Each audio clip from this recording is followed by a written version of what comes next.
Olá, eu sou a professora Keila e essa é uma videoaula de Mecânica das Estruturas. Nesta videoaula, nós vamos falar sobre análise de estruturas. Então, vamos primeiramente ter uma pequena introdução sobre este assunto. Os problemas estudados até então, os problemas que nós estudamos nos capítulos anteriores, diziam respeito ao equilíbrio de um único corpo rígido, e todas as forças consideradas eram externas a esse corpo. Vamos considerar agora problemas que tratam do equilíbrio de estruturas feitas de várias partes interligadas. Esses problemas tratam da determinação das forças não apenas externas que agem sobre uma estrutura, mas também daquelas que mantêm unidas as várias partes desta estrutura. Então, por exemplo, as forças de tração e compressão. Do ponto de vista da estrutura como um todo, essas forças são chamadas de forças internas. Neste capítulo, então, serão consideradas três importantes categorias de estruturas em engenharia. Nós vamos dar um enfoque nas treliças, que é bastante utilizada na engenharia, que são projetadas para apoiar cargas e geralmente consideradas como fixas e totalmente vinculadas. Então, aqui eu tenho que as treliças, elas são formadas unicamente por elementos retilíneos conectados a juntas localizadas nas extremidades de cada elemento. Os elementos de uma treliça são, portanto, elementos sujeitos às duas forças, ou seja, elementos que atuam sobre duas forças de mesmo módulo, mas de sentidos opostos a este elemento. Já as estruturas também são projetadas para apoiar cargas e são totalmente vinculadas. As estruturas, no entanto, têm pelo menos um elemento sujeito a múltiplas forças, ou seja, um elemento sobre o qual são aplicadas três ou mais forças que, na maioria das vezes, não são direcionadas ao longo do elemento. E, por último, as máquinas, que são projetadas para transmitir e modificar forças e são estruturas que contêm partes móveis. As máquinas, tais como as estruturas, sempre contêm ao menos um elemento que está sujeito a múltiplas forças. Aqui eu trago alguns exemplos dessas estruturas. Por exemplo, aqui na primeira figura nós temos uma ponte em treliça, ou seja, a treliça tem um elemento sujeito a apenas duas forças. Já para uma estrutura, nós temos um quadro de bicicleta, nele ele está sujeito a múltiplas forças, e para máquinas, aqui um braço hidráulico. Neste caso, ele também está sujeito a múltiplas forças e eu tenho também partes que são móveis. Os instrumentos que vemos ao nosso redor para suporte de cargas ou transmissão de forças geralmente vão ser ou treliças, ou estruturas, ou máquinas. Vamos à definição de uma treliça. A treliça é um dos principais tipos de estrutura na engenharia. Ela oferece, ao mesmo tempo, uma solução prática e econômica a muitas situações de engenharia, especialmente no projeto de pontes e edifícios. Vejam que aqui nessa figura eu tenho uma treliça típica. Ela vai consistir de elementos retos, o segmento AC, AD, CD, CB e DB. Então, são esses elementos retos que estão unidos por nós. Então, no ponto A, no ponto C, no ponto D e no ponto B, nós temos nós.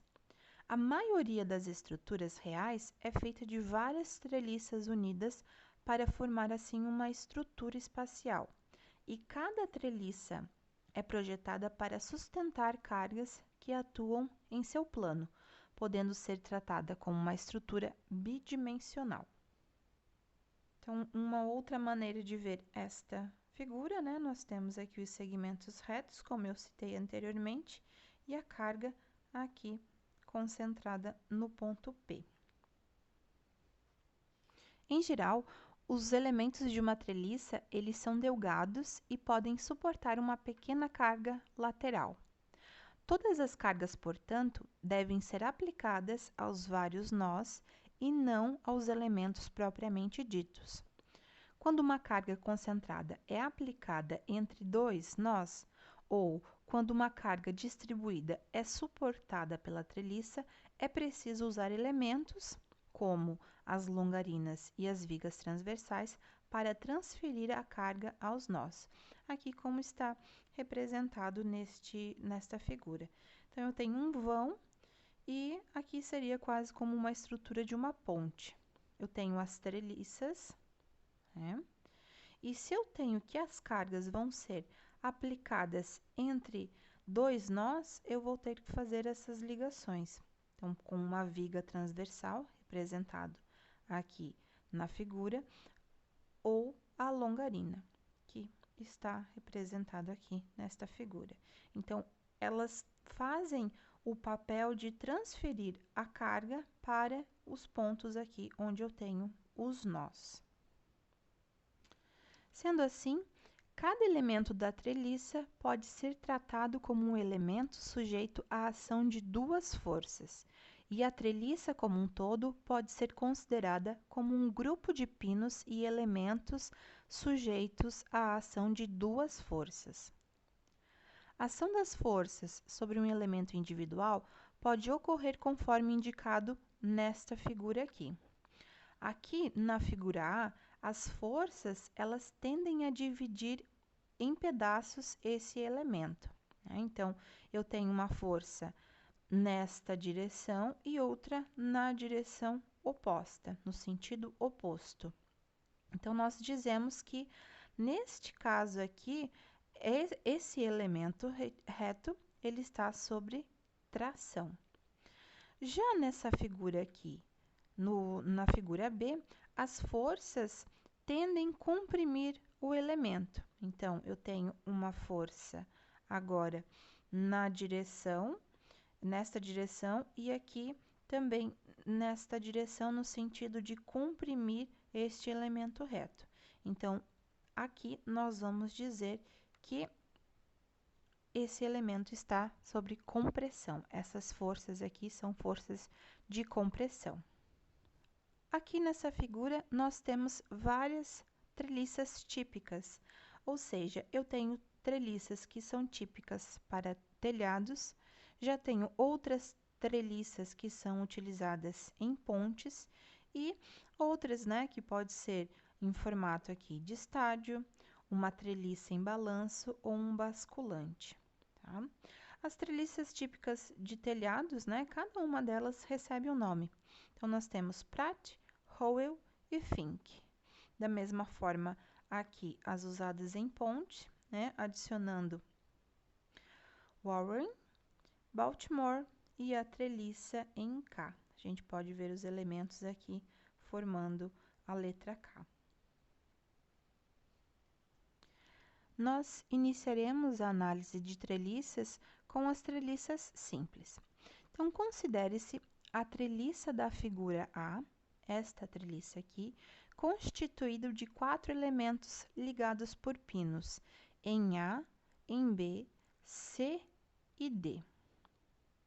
Uma extensa treliça rígida pode ser obtida pela adição de 2 elementos, BD e CD, à treliça triangular básica na figura B. Então, aqui eu tenho uma treliça básica composta de 3 nós, A, B e C. Se eu tenho esses 4 segmentos arranjados desta maneira, se eu aplico uma força aqui no ponto B, por exemplo, eu não tenho uma estrutura rígida, ela vai acabar se movendo, né? Então, aqui representado nessa linha tracejada.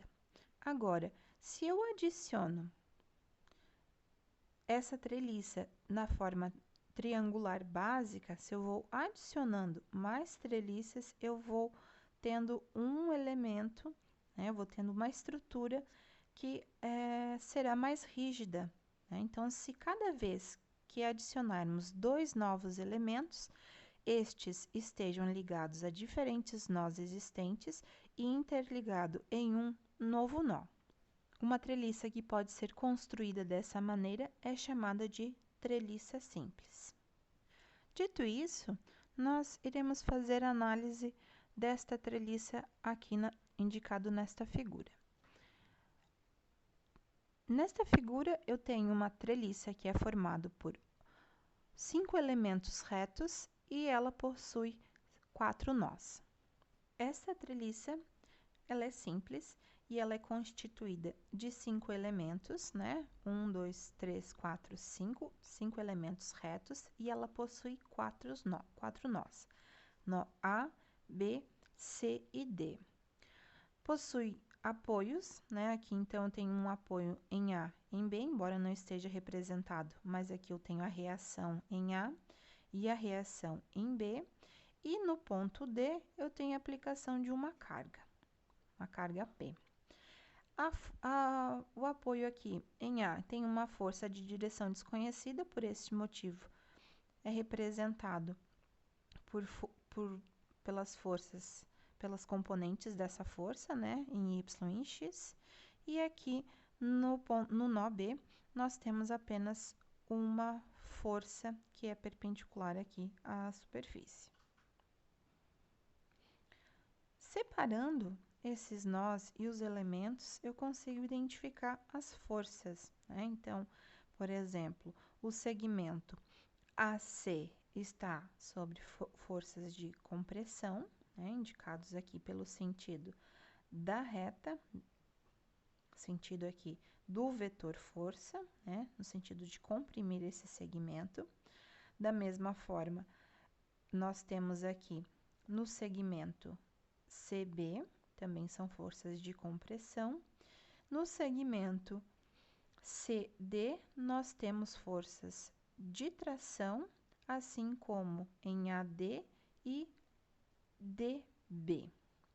Vejam que em cada um dos nós, eu também tenho a representação dessas forças, né? Então, aqui eu tenho uma força de compressão, uma força de tração, que são reações às forças aqui dos elementos. Da mesma forma aqui no ponto D, no ponto C e no ponto B. Para facilitar a análise, nós podemos separar os nós individualmente e fazer o diagrama de corpo livre para cada um dos nós. Acompanhe aqui comigo. Então, primeiro de tudo, eu vou fazer a análise aqui no nó A. Neste nó A, o que nós temos?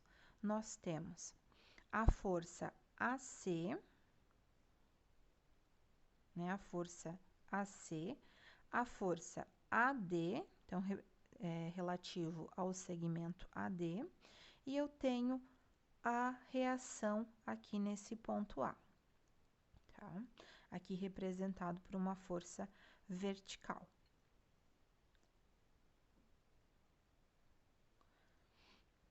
Eu também posso desenhar o polígono dessas forças. Então, se eu desenho esse polígono, o que eu vou ter? A força AC, que é uma força de compressão, então, indicado por esse segmento.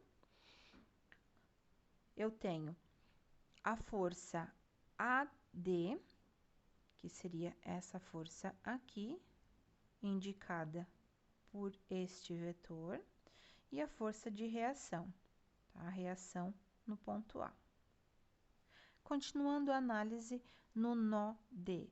No nó D, eu tenho a reação aqui, FAD, da força AD, que vai ser a força DA, que é uma força de tração, a força P, que é a carga que está sendo aplicada neste nó, e além disso, eu vou ter as forças, né, a DC e a DB. Fazendo esse polígono, o que nós temos? Nós temos a força DA, que é uma força de tração, a força P, né, que é uma força aqui para baixo, uma força vertical, né, de cima para baixo, A força DC, que aqui nós representamos como sendo uma força de tração, então ela é vertical de baixo para cima, e a força DB, que aqui também ela está representada como sendo uma força de tração, né? Então, ela é da esquerda para a direita. A análise agora no nó C, neste nó. Nós teremos, então, uma força de tração, que é a força CD, que compõe ali o par ação e reação da força DC. Que mais? Nós temos a força CA, que também compõe um par ação e reação da força AC, né, que nós vimos no nó A, e a força CB. A força CB, aqui na figura, ela está representada por uma força de compressão. Então, o nosso polígono de forças é representado por esta figura aqui. E, por último, no nó B, eu tenho a reação em B, eu tenho a força BD, que se eu analisar lá no nó D, eu já tenho ela indicada, né? A força DB, ou seja, essa força BD é a reação desta força lá no nó D. A força BC, que também é reação à força CB. E, por fim, eu também posso desenhar esse polígono com todas as forças indicadas. Então, é isso, pessoal. Nas próximas videoaulas, vocês encontram a resolução de exercícios utilizando o método dos nós. Espero que tenham gostado. Até breve. Bons estudos!